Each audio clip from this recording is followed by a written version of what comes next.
My name is Claire Whitmore. The day I watched my father's lawyer stammer as the judge dismissed their lawsuit and declared my supplier database my sole property, I didn't smile. I turned to my brother Darren, his tie crooked, his eyes bloodshot, and gently placed the court-certified flash drive on the defense table. "Here's your miracle," I said. "Shame it doesn't work for thieves." "Where are you watching from? Let me know in the comments, and if you've ever been betrayed by family, you're going to want to hear this one. We were in the back office of Martin & Sons, my family's grocery chain, a fluorescent-lit command center that smelled like burnt coffee and printer toner. Whiteboards covered every wall, crammed with delivery schedules, route maps, and highlighted cost breakdowns I had color-coded at 2 a.m. last week. My left hand clutched a marker. My right jabbed toward the avocado supplier list. "How much are we paying per crate this week?" I asked, my voice clipped, sharp. Darren, my younger brother, wearing designer joggers and holding a latte like it was a fashion accessory, lounged in the rolling chair like it was a recliner. He blinked at me, then shrugged. "Relax, sis, it's just groceries." It was the smugness that got me. Like none of this mattered. Like the 7 years I'd spent building supplier relationships, negotiating rates, managing the chaos behind every stocked shelf, was nothing more than a weekly inconvenience to his brunch plans.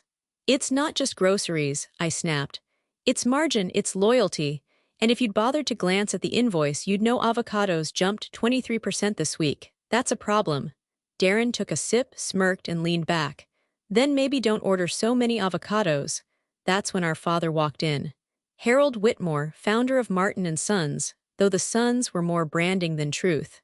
He wore his usual uniform. Starched white shirt, navy blazer, face like it had been carved from cold stone. He didn't ask what the conversation was about. He never asked. He just glanced between us and said in that signature quiet that always silenced the room, "Enough." I turned to face him. My pulse pounded. He continued, "If you don't like how we run things, Claire, maybe you don't belong here." For a moment, I couldn't speak. Couldn't even breathe. My marker dropped to the floor. Because it wasn't just what he said, it was the way he said we and you. The separation. Like I wasn't part of this, like I never had been. Darren smirked behind him, sipping his latte like this was all going according to script. I forced myself to stand straight, to keep my chin up, to pretend it didn't sting like betrayal cut with salt. I stared at my father, his folded arms, the disinterest in his eyes, and said the only thing I could without breaking, "Understood." I gathered my notes, left the marker on the floor, and walked out of that office knowing something had shifted, something fundamental, and it wasn't going back. 3 days later, the storm in the back office had been conveniently swept under the corporate rug. No one mentioned it, not Harold, not Darren, but something had shifted in the air, like the room itself knew I'd been demoted in my own domain. That evening, I stayed late, coaching someone who probably never should have been hired in the first place. Tara Whitmore. My sister-in-law, Darren's wife of barely 2 years. Pretty, polite, and previously employed as a part-time event coordinator for a dog yoga studio in Arizona. Apparently, that qualified her to step directly into our logistics department. Nepotism had always danced around this family like cheap perfume, but this was galling. Still, I bit my tongue. She sat beside me at the warehouse terminal, shoulders hunched, biting her lower lip as she squinted at the supplier dashboard like it was hieroglyphics. Her long acrylic nails clicked anxiously against the keyboard as she tried to sort incoming shipment codes from 3 different vendors. I watched her confuse SKU columns with storage bins, reroute perishable produce to dry goods, and overwrite a wholesale purchase order by mistake. "Tara," I said gently, tapping the spacebar to pause her scrolling, "you can't overwrite confirmed entries unless you verify the timestamp and delivery signature.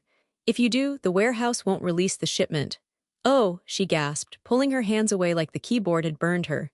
"Gosh, I'm sorry, it's a lot." I offered a tight smile. "It is. Logistics isn't glamorous, but it's the skeleton of the whole operation." She nodded, brushing a blonde strand behind her ear. "Darren said you make it look easy." That made me pause. "Did he?" I murmured. He said you've been doing this forever, like even before you finished college." I didn't correct her. I hadn't finished college. I dropped out the semester after Mom's cancer diagnosis. Took over supplier relations while Darren was off gallivanting through a gap year in Italy. But of course he wouldn't remember that, or mention it. I leaned over, pulling up the vendor history tab. This isn't just numbers, Tara, I said, keeping my tone soft but firm. Every one of these names, Delgado Farms, Pinebrook Distributors, Evanston Citrus, they're not just suppliers, they're people. Trust takes years to build in this business. A late truck isn't just a delay, it's a broken promise. Tara nodded quickly as if agreeing would help her absorb the knowledge faster. Right, of course. Her phone buzzed on the desk. She glanced at it, smiled faintly, then turned its screen down. But not before I caught the name. Darren Bear Speech, she whispered, almost like a reflex. He says thanks for softening her up. My fingers froze on the mouse. She didn't notice, or pretended not to. A cold, slick silence spread between us. The kind you don't acknowledge because acknowledging it gives it power. I pretended I hadn't heard. Pretended I hadn't seen the smug little emoji next to his name. But something in me recoiled, quietly, like a wire pulled too tight, softening me up. Was that what this was? This whole help Tara learn logistics charade, was it a setup? She smiled again, nervously this time, eyes flicking to me. I'm really grateful, Claire, you're such a good teacher. I forced a nod. Let's keep going. We ran through 2 more mock shipping schedules. She improved, barely. I noted that she still hadn't grasped cross-docking logistics, but I didn't mention it. Let her learn on the floor when the real orders come in. By the time we wrapped up, the office was empty, save for the hum of vending machines and the last flicker of sunset bleeding through the grimy blinds. Tara packed her things, thanked me again, and promised to study the supplier list like a Bible. I watched her leave, that same unease stirring in my gut like a sleeping animal beginning to stretch, softening her up. The phrase curled around my spine, sharp and deliberate, like I was a problem to be managed. Not a partner, not family. I stayed another hour, reviewing supplier contracts, making notes in the margins, mentally calculating what percentage of the operation would implode if I walked away tomorrow. 60% minimum. The realization wasn't pride. It was clarity. As I packed up, I slipped a small black flash drive into my coat pocket, a backup of the supplier ledger I'd spent years cultivating, just in case. The next evening, the building had that eerie calm it always did after business hours. Too quiet, too still, like the walls themselves were waiting for something to crack. I was on my way back from the warehouse floor, reviewing cold storage capacity reports when I passed Tara's office. Her light was still on. I paused outside her half-open door. She was on the phone, voice hushed and breathless, like she didn't want to be overheard, but wasn't being careful enough to make sure she wouldn't be. She won't fight, she whispered. She still thinks it's her company. I froze, a pause, then a soft laugh from her. Yeah, I'll have it cleaned up by Friday. Darren said to keep her feeling useful until then. My throat went dry. My hand clenched the file folder tighter against my chest, fingers creasing the report inside. She kept talking, unaware or unconcerned that I was standing just feet away. She's training me so well, Tara continued with a bright, biting sarcasm. Honestly, I almost feel bad. Almost. I stepped back, silent, invisible. Her voice faded as I walked away, pulse hammering in my ears, not fast, not running, just walking with deliberate slowness as if my body couldn't keep up with the betrayal unraveling in my mind. Keep her feeling useful, she won't fight. By the time I reached the elevator, the air felt thick with heat despite the building's efficient chill. I didn't go back to my office. I didn't even go home. I drove. Straight to the Silver Pines Country Club. The parking lot shimmered under expensive lighting, and the faintest scent of pine trees they probably paid landscapers to keep artificially fragrant.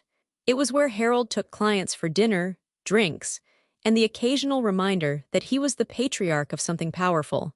I found him on the terrace. He was laughing with a man in a tailored navy suit, their Scotch glasses catching the light from the chandelier above like tiny weapons. I waited a beat, then stepped forward. Am I being replaced? I said, the words dropped like a stone between us. Harold turned slowly, his smile dimming by degrees. He set his glass down with precision as if buying himself time. Claire, he said, not warmly, not coldly, just neutrally. Now's not really the time. It is for me, I replied. The client took the hint and stepped away, offering Harold a firm handshake and a murmured goodbye. I barely noticed. My focus stayed on the man who had once told me I was the future of this company. Why is Tara learning my job? I asked, voice sharp. Why is Darren telling her I won't fight back? Harold didn't blink. He simply picked up his scotch again and took a sip. Claire, he said, low and measured, you've been under a lot of stress. I stared at him. This isn't about stress, I said. This is about betrayal. He sighed, exasperated, not remorseful. You've always been intense. You take things personally. I take work personally, I snapped. I built supplier relationships from nothing. I handled procurement during COVID when half the country was shut down. You wouldn't have stayed afloat without me. His jaw flexed. That's not how we remember it. There it was again. I stepped closer. If you're going to push me out, have the decency to say it to my face. He studied me for a long moment, then offered a tight, practiced smile. The kind he used when clients asked for favors they wouldn't get. I think, he said, you've earned a break, some time off, regroup, think about what you want next. I felt the blood drain from my face. It wasn't a direct answer, it was worse. It was a polite exile wrapped in the illusion of care. I didn't respond. What could I say that wouldn't sound like begging? The chandelier light overhead fractured in my vision. I blinked hard, but tears blurred the edges. I turned and walked away before he could see them fall. That night, I didn't turn on the lights when I got home. I dropped my keys into the bowl by the door and let the dark swallow me whole. The silence of my apartment, once a comfort, felt like it pressed too close, like it knew, like it pitied me. The coat stayed on. The shoes, too. I stood in the middle of my living room, staring at the bookshelf without seeing it. They were replacing me. No, not replacing. Erasing. Tara's voice echoed in my mind, she won't fight. They thought I was docile, predictable. A good soldier who would walk away when told, with a binder full of exit notes and a smile plastered on for old time's sake. They thought I would go quietly. And maybe I would have, a year ago, before Tara, before I heard the smirk in her voice. But they made one mistake. A fatal one. They underestimated what I built. The moment that realization landed, a strange clarity washed over me, cool, clean, like ice water. I moved to the hallway closet, past the coats, the vacuum, and the disorganized donation box I kept telling myself I'd sort. Behind it, wedged between an old space heater and a stack of dusty holiday lights, sat the case. A matte black laptop bag with a frayed handle and a faded sticker on the front that read "Don't Panic." I carried it to the kitchen table, unzipped it slowly. Inside, my old Dell laptop from the early years and tucked into the front pocket, still in its little plastic sleeve, was the flash drive. My flash drive. 7 years of supplier data. All mine. I powered up the laptop and plugged in the drive. The screen flickered with age, the keys stiff from disuse, but it worked. And within minutes, there it was. The full database, my holy grail. Contact info, delivery schedules, pricing histories, trust ratings, invoice records, seasonal availability notes, vendor preferences, even the silly things that mattered to them. Which reps hated email, which ones adored handwritten thank yous, who liked to barter, who got offended by negotiation. Everything. And none of it existed on the company servers. Because Harold had once scoffed at personal backups. Said trust was built with a handshake, not a spreadsheet. So I built my own. Out of habit, out of obsession, out of the constant fear that one day I'd need it. That day was today. They don't even know what they don't know, I whispered. And they didn't, because they'd never asked. They'd used my work, propped themselves up on it, pretended it was a family legacy. But it wasn't. It was me, my calls, my connections, my intuition. I stared at the screen, breathing slowly. I could hear my heart pounding, not from panic but from power. After a moment, I ejected the drive, slid it back into its case, and stood. My apartment suddenly felt too exposed. I walked to the bedroom, opened the floor safe beneath my dresser, and placed the flash drive inside between my passport and my emergency cash envelope. Then I went back to the kitchen, pulled out my phone, and called Liberty Bank. Yes, I said, when the receptionist asked my reason for the appointment. I need to rent a private security deposit box. The soonest available, please. The next morning at 9:30, I walked into Liberty's branch wearing dark jeans and a clean blazer. The vault attendant had me sign the standard paperwork, showed me to box 1147, and handed me the key. Inside, I placed the flash drive in a hard shell case, wrapped it in a soft microfiber cloth, and sealed it in the metal box. When I closed the vault door, it clicked shut with a finality that felt like armor. This wasn't revenge. Not yet. This was insurance. And now, I had something better than their respect. I had leverage. The quarterly meeting was always held in the glass-walled executive conference room on the top floor of Martin & Sons headquarters. Usually I sat at the front of the long walnut table, laptop open, spreadsheets ready, reports pre-printed and indexed in folders I hand-prepared the night before. This time I still came prepared, because no one had told me not to. I arrived 15 minutes early. My binder was full of fourth-quarter supply optimization projections, price volatility forecasts, and contingency plans for drought-impacted growers in California. I'd even flagged a new co-op in Vermont producing organic dairy at 20% below current margins. I wore navy, professional, neutral, controlled. A part of me still believed, against reason, that today would be business as usual. I was wrong. Darren sauntered in 5 minutes late, holding his signature latte and wearing a smirk like he already knew the punchline. Tara followed close behind, in a sleek blazer far too polished for someone 2 weeks into a logistics job she still couldn't define. Harold entered last, briefcase in hand, suit perfectly creased, expression unreadable. No one greeted me. I sat, opening my binder slowly as the room settled. "Let's begin," Harold said flatly, taking his seat at the head of the table. I cleared my throat, clicking the remote to bring up the first slide. "I've outlined 3 key areas for optimizing our Q4 supply flow, starting with—" Harold raised a hand. I stopped. Silence spread across the room like ink in water. He didn't look at me when he spoke. "Claire, there's no need," I blinked. "Excuse me," he finally met my eyes. His voice stayed even. "Tara will be handling supply from now on."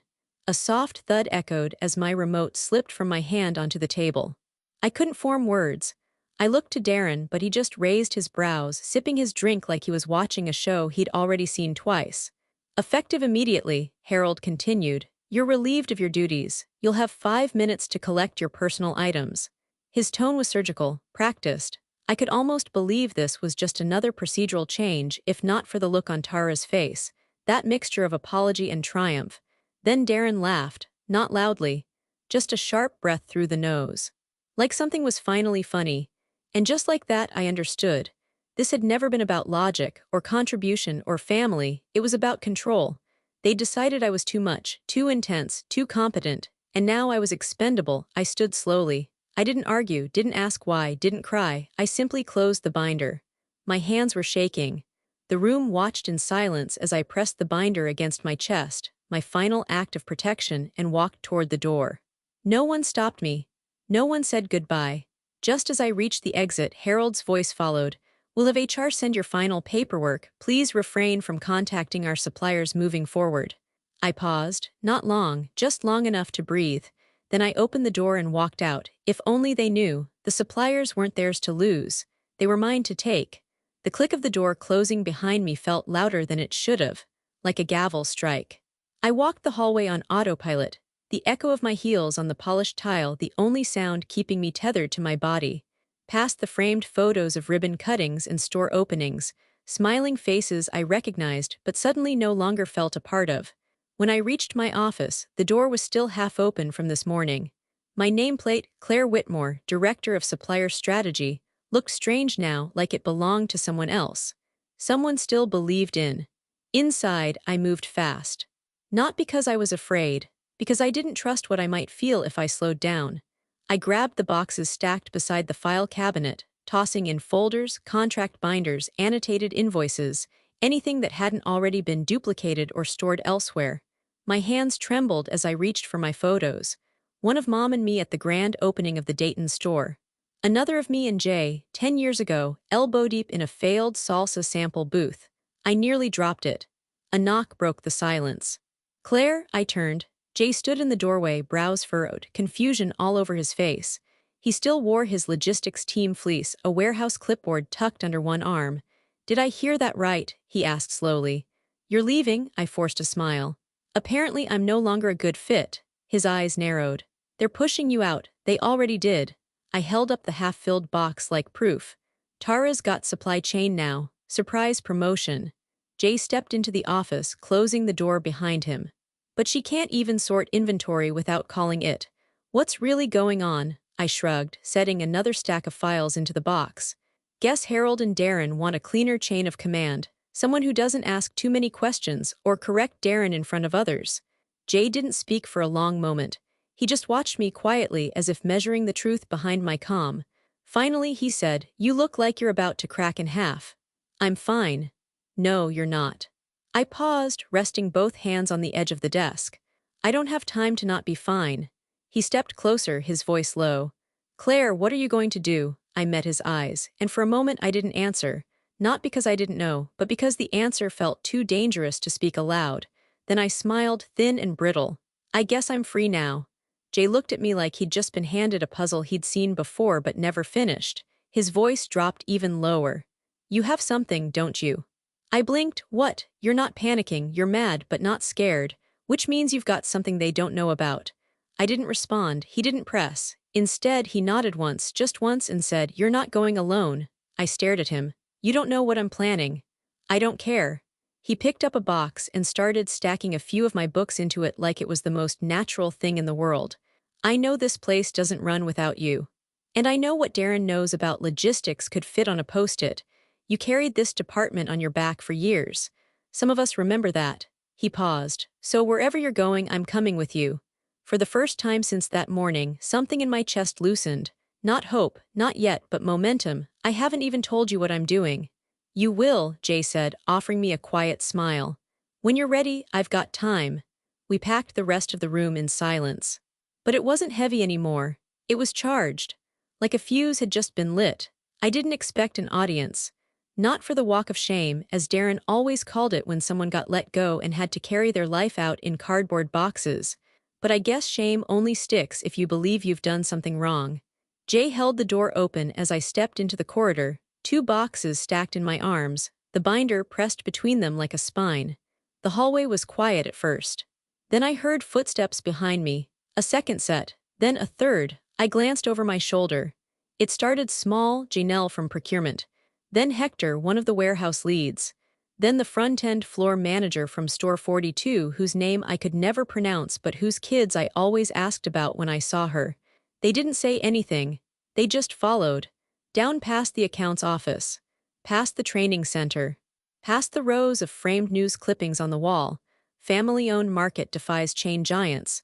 The Whitmore way, how one Ohio family changed local retail. By the time we reached the elevator bank, at least a dozen people had joined. I whispered to Jay, What is happening? He shrugged. You led, they remember. I shook my head slightly. This isn't. You didn't just keep this place running, he said, not quietly. You kept us together. Remember when the first shipment delays hit during lockdown? Everyone else was cutting hours. You found alternate suppliers within 2 days. I kept walking, couldn't trust my voice. You remember when we had to ration sanitizer and corporate was going to ship it all to the flagship store in Columbus, Jay said louder. Claire rerouted half to us, because she said if frontline workers couldn't wash their hands, no one deserved clean shelves. I didn't turn around, I couldn't. But I could hear them behind me now, footsteps multiplying. Someone coughed softly. A few whispered names passed between the crowd. She's the one who got my sister a job when she was laid off. She stayed after hours during that snowstorm so the night shift could take home groceries. She called every vendor herself when the produce truck skipped our region. They weren't loud. They didn't have to be. Their presence was louder than anything. I pushed through the double doors into the main lobby. The receptionist stood behind the desk, her eyes wide, watching the quiet parade move through like something sacred. Jay held the front door open. Outside, the afternoon sun was already beginning to dip, casting a soft orange haze over the lot. I stepped into the light, and when I turned back, I nearly dropped the box in my arms. They had followed me all the way outside. Maybe 20 people. Maybe more, all standing just behind me, not speaking, not asking for anything, just standing there. Choosing. Jay stepped beside me. She's the reason any of us still had jobs during COVID, he said, turning so his voice carried. And we haven't forgotten. One by one, I saw them nod. The delivery drivers, the floor managers, the junior buyers and assistant supervisors and maintenance techs. Every overworked person who'd been told family comes first by the same corporate office that had just kicked me out. But I had put them first. And now they were putting me first, too. The wind picked up slightly and a sheet of paper flew loose from the top of my box. Hector caught it midair and carefully tucked it back in. No one moved to leave. I looked at Jay, barely managing to keep the emotion out of my voice. What do I do with this? He smiled. You build something better. The boxes were loaded, 2 deep in Jay's pickup bed, wedged between moving blankets and a crate of tools he always kept in the back, just in case. My hands were dusty, my sleeves pushed up, and my binder, was tucked safely beneath the passenger seat like it was gold.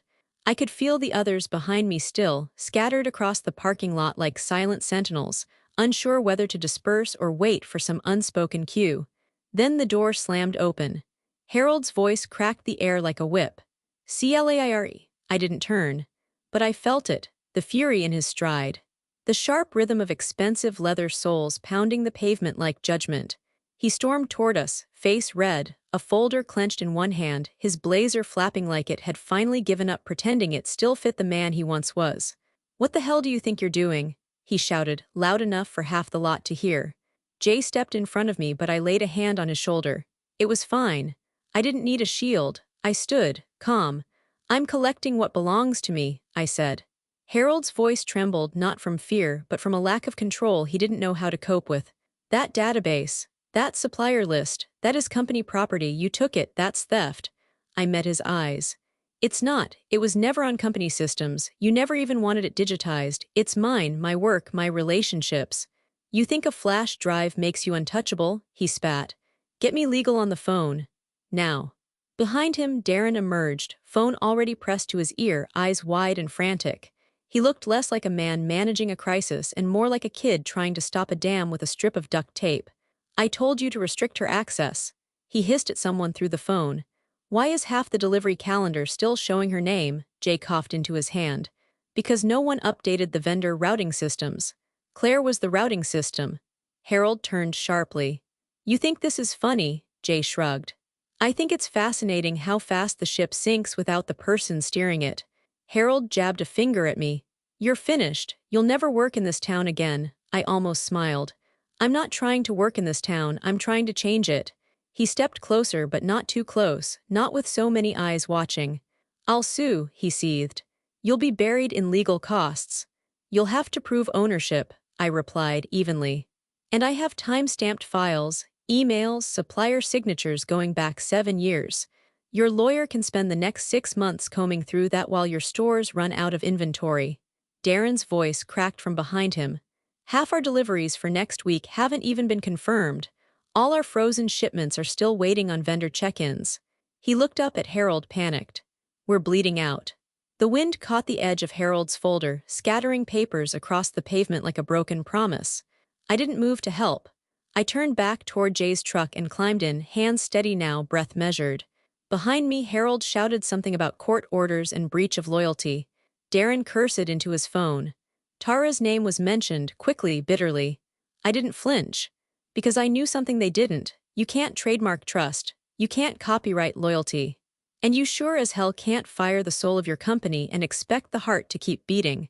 Jay slid into the driver's seat beside me and started the engine. He glanced at me. "Still want to go quiet?" "No," I said softly, watching Harold try to wrangle his papers from the wind while Darren paced like a tethered animal. "Let them hear us leave." The truck rolled forward. The staff parted. And no one followed Harold. They followed me. 2 days later, the corner booth at Laney's Diner was packed with too many people and too much anticipation. We'd taken over the back half of the room. Jay, 3 department leads, 2 assistant managers, a warehouse coordinator, and a handful of folks who had walked out behind me without being asked. The kind of people who didn't make speeches. They made systems run. Laney herself kept glancing over, probably wondering why we were whispering over stacks of maps like we were planning a heist. And in a way, we were. Jay sat beside me, tapping his fingers restlessly against a closed manila folder. To his right, Jasmine from Regional Produce was halfway through her milkshake and her 3rd list of vendor notes. Across from me, Hector leaned forward, voice low. "You brought us here, what's the move?" I took a breath, then reached under the table and lifted my tote onto the seat. Out came the blueprint roll. Then the property maps. Then the 3 lease agreements, still crisp from the real estate office. I spread them across the table like cards in a winning hand. 3 locations, I said. 1 in Dayton, 1 in Middletown, 1 just outside Columbus. Jay's brow furrowed. "You signed all 3, I nodded. "As of this morning." A stunned silence fell across the table. Then I pulled out one more item, a clean, simple folder with a red wax seal on the front. I slid it across to Jay. He opened it. Inside was the logo. Red Barn Market, simple, strong, local, hand-drawn, not corporate, a little imperfect on purpose. Underneath the logo I'd printed our mission, built on loyalty, run on truth. Jay's eyes widened. Hector let out a low whistle. "You're not playing small," Jasmine murmured. "I've been playing small for 7 years," I said, rolling up my sleeves. "I'm done with that." Jay leaned back, shaking his head with a grin. "Claire, this is war," I smiled. "No, this is business. But if they want to treat it like war, fine, we know how to win wars too." Across the table, someone, might have been Sherry from HR, started laughing. Not mean, not sarcastic, just delighted. And then the applause came, soft at first, from Jay, then Hector, then others, clapping in a diner booth at 9 p.m. on a Tuesday, not because it was flashy, but because it was real. "I already spoke to 6 of our key suppliers," I said, flipping to a contact list. "They're willing to move with us.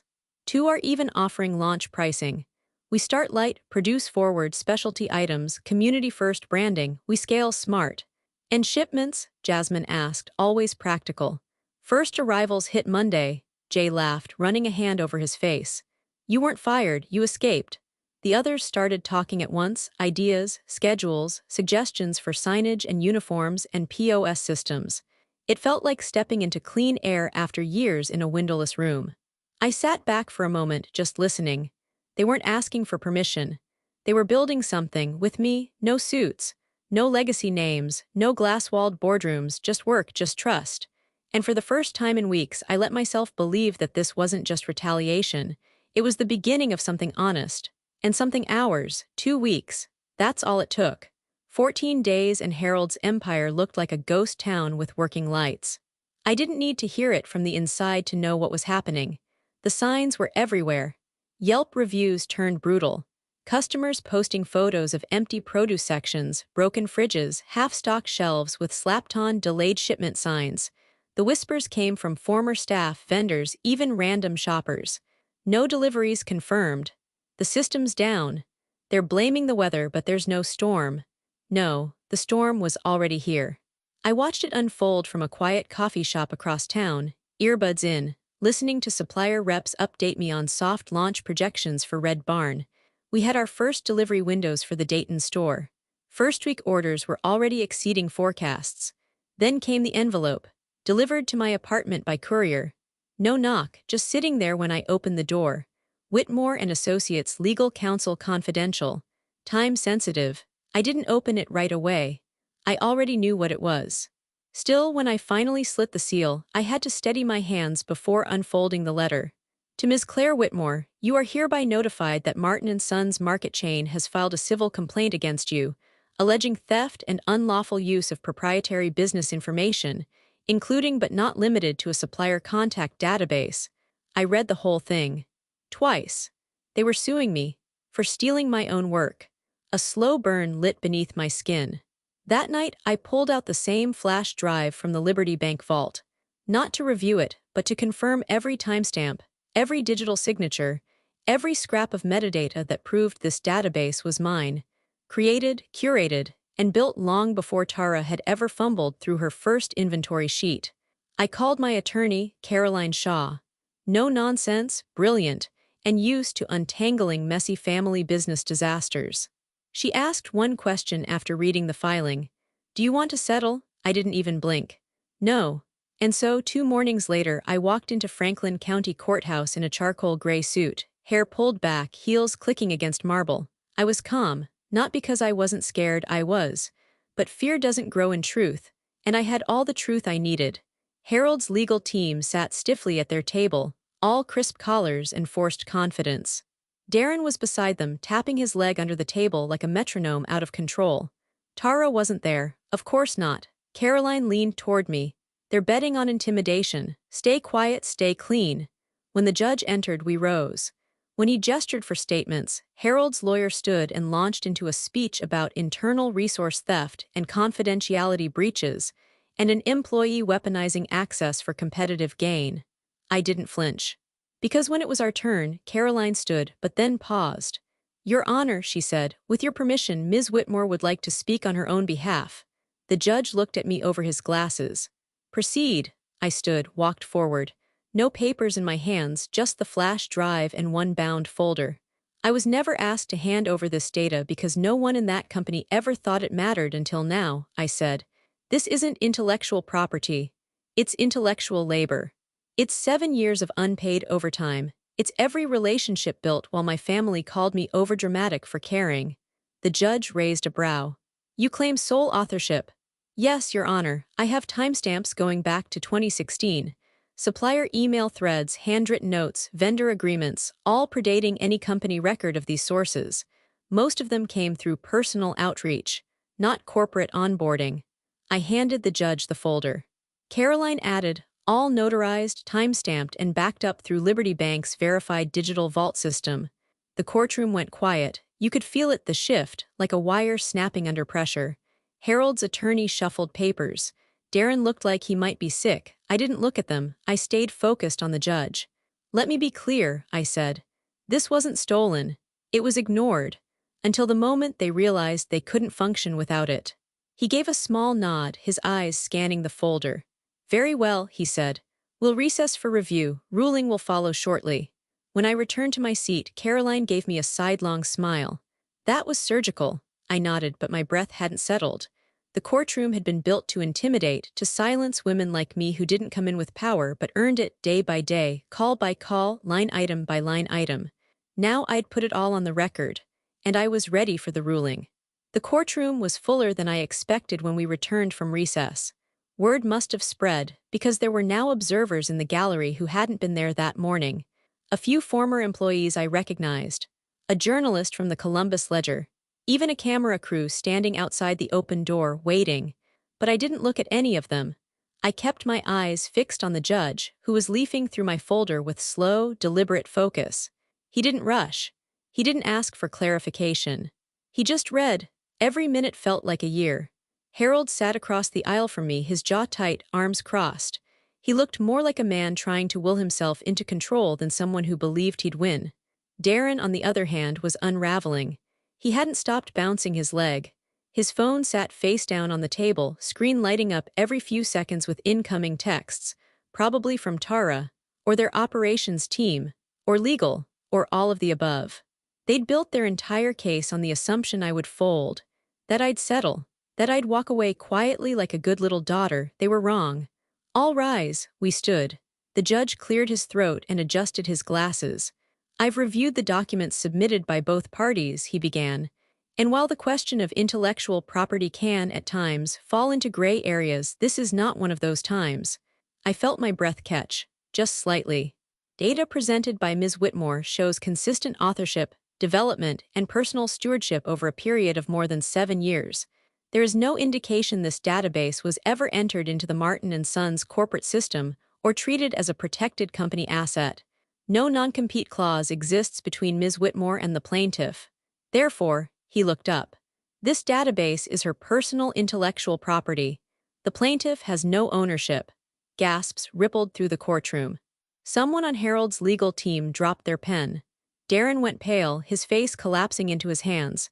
His shoulders sagged forward like the defeat hit him physically. Harold didn't move, didn't speak. He just stared at the judge, stone-faced, as if refusing to acknowledge the sentence that had just broken the back of his case. I didn't celebrate, I didn't gloat. I just turned, slow and deliberate, to face them both. You wanted me silent, I said, voice steady, audible in the hush. You thought I'd disappear. Harold's eyes finally met mine. But now I'm the competitor you underestimated. Darren opened his mouth like he wanted to respond, but no words came. There were no words left. The courtroom buzzed with whispers, murmurs of, is that the Claire Whitmore? And Red Barn, that's her, right? As Caroline and I gathered our things. Outside, the hallway was chaos. Reporters, cameras, former vendors, and employees all waited like spectators after a storm. First microphone reached me just past the courthouse steps. Ms. Whitmore, do you have a statement about the verdict? I smiled faintly, not smug, not bitter, just complete. Justice doesn't scream, I said, it builds. The crowd went quiet for half a second, then the questions began to fly. What's next for Red Barn? Do you plan to expand beyond Ohio? Any comment on your father's stores losing inventory? I didn't answer. I didn't need to, because this wasn't just a win. It was a reclamation. Every hour, every idea, every phone call made while they dismissed me as dramatic or intense or difficult, they all had a home now, not under their roof, but in mine. Red Barn was no longer just an idea, it was inevitable. I arrived before sunrise. The air still held that damp morning chill, but the sky was already softening to blue, streaked with the kind of gold that makes you feel like the day's going to mean something. And today, it did. The Red Barn Market's flagship store sat on the corner of a once-forgotten lot in downtown Dayton, nestled between a coffee shop and a refurbished hardware store. It had once been a defunct print shop, all cracked bricks and boarded windows. Now it stood with bold red siding, clean glass doors, and a hand-painted sign that read, Red Barn Markets built on loyalty, run on truth. And beneath that, hanging proudly from the awning, grand opening today. I didn't expect the line. Not like this. It curved down the block, parents holding kids, older couples sipping thermoses of coffee, young professionals in workout gear clutching reusable tote bags. The street buzzed with quiet excitement, the kind that didn't come from advertising but from word of mouth, from whispers that something new and better was happening. Jay stepped out from the front doors just as I arrived.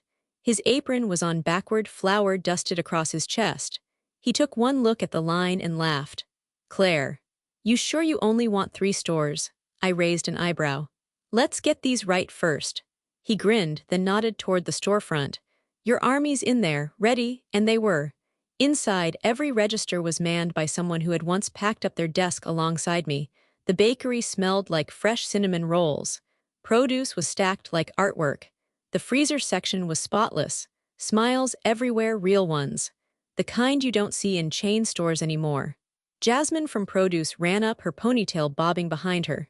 The Berry Co-op sent double our order, she said breathlessly. Said it was their way of saying congrats. You want me to mark it down for opening day? I nodded. Make it the first Founders Special. Let people taste what loyalty buys. She beamed and disappeared down an aisle. It was everything I dreamed and none of what I expected. Because I hadn't just built a store, I'd built a home, for customers, for staff. Everyone who ever felt unseen in a business built on performance over people. At 8:00 a.m. sharp, we opened the doors.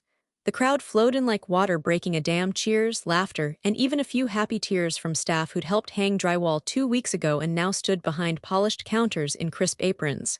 Jay passed me a coffee as we watched the floor from the manager's desk. You did it, he said. We did it, I corrected. He hesitated, then added quietly, you know. Darren filed for divorce last week. I turned to him, surprised. Apparently the fallout hit harder than he expected. Word is, Tara was the final blow, something about a pattern of manipulation in the court documents. I sipped my coffee. Truth always finds a crack to pour through.